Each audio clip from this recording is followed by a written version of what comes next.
Hello, everyone, again. Manos, Koukoumidis, CEO at Oumi. In this talk, I'll go a little deeper into what I was mentioning also earlier in my keynote.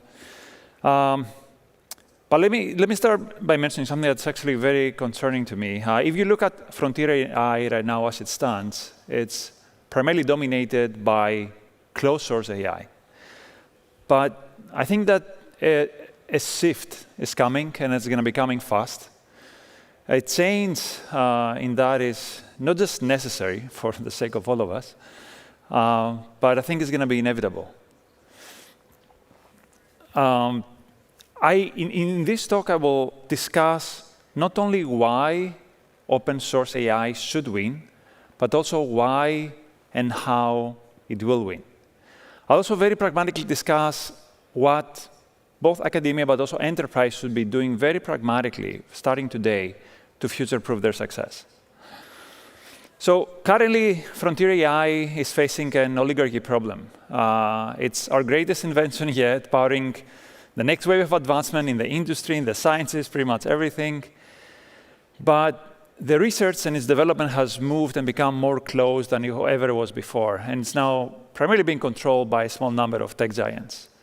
And quite often, even those that used to be more open and now they became more closed than they ever was, they say that, hey, the reason why we're doing this is because this AI is not safe and we should only do it secretively. That's the only way to keep the world safe.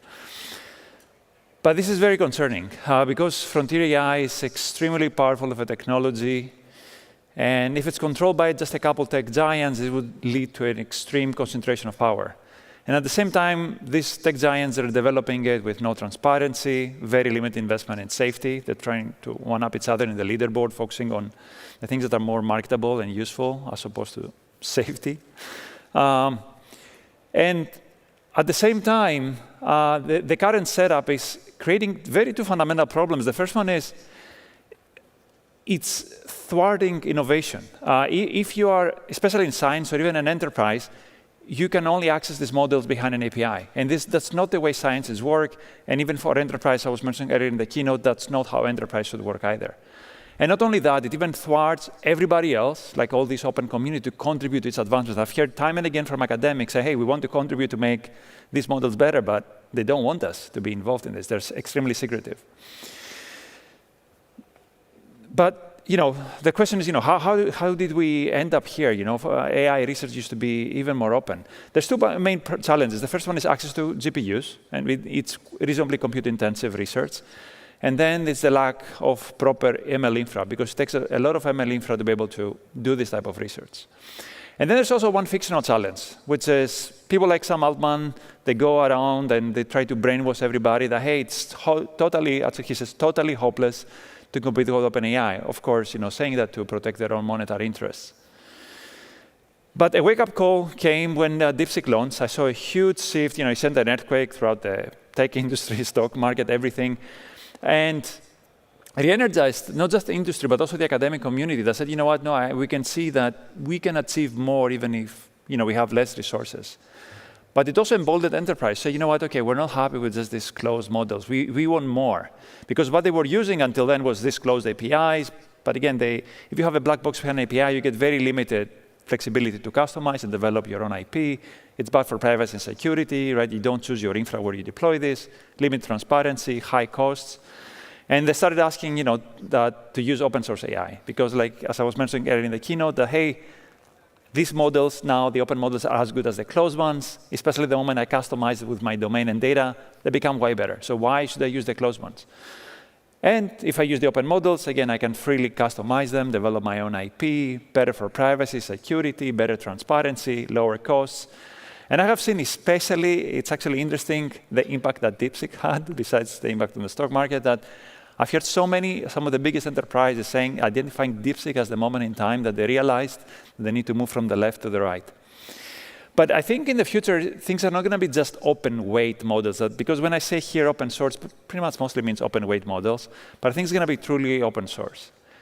And when I say truly open source, means it's going to be open data, open code, and open models, and also open collaboration in developing these models. Why it should be truly open? Well, that's the best way to develop AI and provide AI that's going to be fully flexible and trusted for sciences and industry and everything. And also to invest enough in safety, because those labs, they're not investing enough. They're just trying to one-up each other in the leaderboards and sprinting, to win. At the same time, why I think it will be open. So I tell people, think of, why Linux was so much more successful than Unix.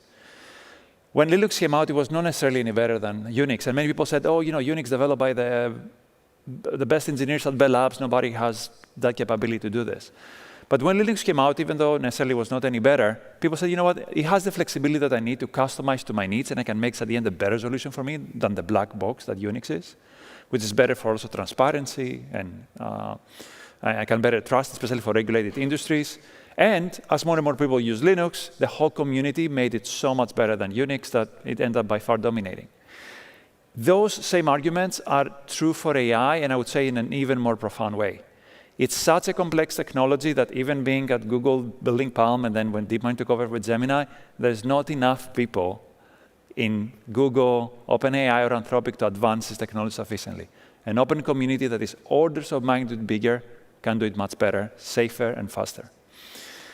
And you may say, okay, how can we do this? Well, I'll just say this. We have done this before. There's such great examples in history, Human Genome Project, thousands of researchers, more than 20 organizations. One of my favorite ones, CERN, where I was also an intern sometime in the past, 10,000 scientists, hundreds of universities and labs, hundreds of countries. So the question I would ask here is, why would we want to do anything less for AI, which is arguably our biggest invention yet? Humanity's greatest achievements have come from open collaboration and the sharing of knowledge. Pushing the boundaries of what's possible has always been a collective effort. We now stand at the cusp of a new era. Nice to meet you. Whatever industry you work in, AI will transform it. AI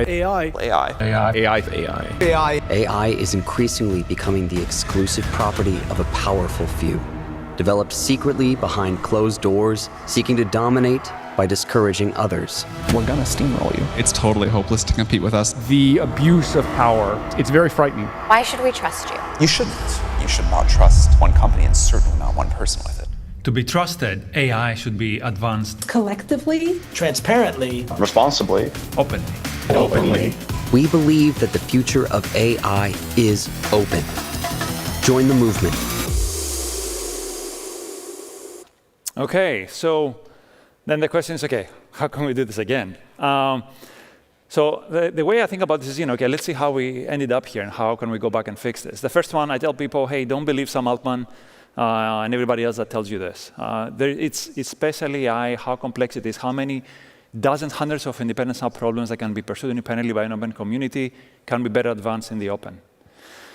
The first practical challenge is, compute, but at least in the US, there's NSF, NIRE, many other initiatives to give more and more compute to community. In Europe, we have AI factories. I was just hearing yesterday from somebody from CERN that us and others also talking about gigafactories. It's going to be 10x bigger. Also, for at least researchers that partner with us, we have our own big, sizable, say, 4 million compute grant that we use also for our research partnerships, so we try to help wherever we can. But and I'm very optimistic that it's going to be getting better and better. But the critical gap that exists is still a platform that makes it easy for everybody to experiment. And that's the main thing we kept hearing from across the board, from academia. We had one of the most notable AI academics in the US saying, hey, it's hard for my students to do this type of research. Nobody has done distributed training. We just train small models. And if you think about the libraries exist in open source, but yeah, quite often they don't work. And it takes students months and months to do this ML infrastructure before they actually do their own research. Also, talking to many academics, they say, there's a lot of dark knowledge. It's hard for us to reproduce the work that others do. Similarly, talking to people in enterprise, as I mentioned earlier in the keynote, they face similar challenges. They say, we want to work with open models, but it's too hard. Open source often doesn't work. It's chaotic, even though that's, in some cases, the only solution for us because, we can't send our data to OpenAI. And as I was mentioning also earlier today, even some that do manage to have a small breakthrough, they find it hard for them to maintain such an ML platform and stay with the latest and greatest and always be able to experiment with the best that's out there. And what was needed was a platform that will make independent research easy, right? It's easy to use, but flexible. It doesn't constrain you in the models, the scale, what you can do, or where you use it, where you get your compute. But also makes community collaboration easy. The research is fully recordable so that somebody else can easily reproduce it and build upon it. And a platform that then any other entity, whether it's like scientists, industries, or even countries aspiring to build their own sovereign AI, can easily use.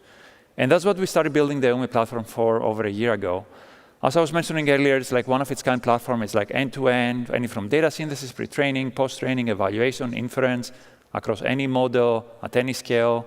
You can easily go from any compute, your laptop, to any cloud provider, or even HPC who have tested this, to some of the biggest HPC clusters that are over 1,000 GPUs. And again, fully customizable. It's Apache 2. You can go change anything you want, and already very, very well adapted. Now, to go just a little bit deeper, I'm going to go a little bit fast through this. To go a little bit deeper in the details, anything I mentioned that you can do at Oumi, there's an SDK you can use in Python. Everything is config-driven so that it can be fully recordable and reproducible. There's also a command line interface for all the different operations that you can do: inference, evaluation, judging, meaning LLM judges, synthesizing data, analyzing your data, training, quantizing, and launching on different clusters. And just to go as a quick example, typically when you have a task, a problem that you want to solve, you say, okay, I want to solve this specific problem. I'm going to start by synthesizing my test data, evaluate to see, for example, a model that I get off the shelf, like Llama, DeepSeek, or even OpenAI, ChatGPT. How well does it work? Then if it doesn't work well enough, how can I train and synthesize my data to make it better? Train, and then repeat, evaluate, curate more data to fix the new gaps, train, and then go again and again. And then you say, okay, I have a great model. Now I want to distill it to something that's cheaper to run or quantize it. So this for all these steps, Oumi makes this because, again, that was the goal, to make it easy to enable people to use open technology as opposed to going to OpenAI. Again, if you're doing inference, you can do inference, you can synthesize data, you can easily analyze your data, you can evaluate with all the most common academic benchmarks, or easily use LLM judges. Synthesize data, or again, analyze it if you want to for training. We support training with, again, full fine-tuning, parameter fine-tuning approaches, RL, and then you can also quantize. Distillation is coming soon. I'll go through this very, very fast. Again, just to give you an idea, again, everything, you can easily do it through a command line interface. Everything can go into a config. This is if you want to override some of the parameters. But anything, when you do inference, training, distillation, anything is fully recordable so that you can, somebody else, or yourself, you can fully reproduce it. Also, configuration is very extensive. It's just a small subset of all the parameters.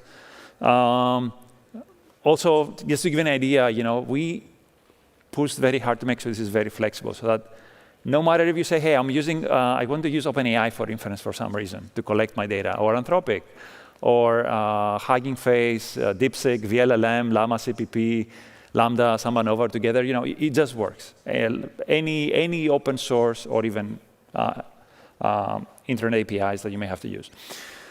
Okay, similarly for synthesizing data, again, through a CLI, very detailed configuration so you can have recorded recipes for how you synthesize the data, going very quickly through it. Easy way for you to build your own analyzers that analyze data on the sample level, aggregate on the whole data set. In this case, for example, how long and the number of tokens in your data. For tuning, again, all config-driven. To give you an idea, all it takes to go from SFT to LoRa is pretty much just adding a section like this in your config, and you're good to go. LLM as a judge, again, extremely easy to use. We even have pre-built judges for some of the very common use cases, especially for question answering. For example, for safety, topic adherence, for relevance. Actually, what we used recently to compare GPT-OSS, or GPT-TOS, as I hear people call it, with Quen and other models.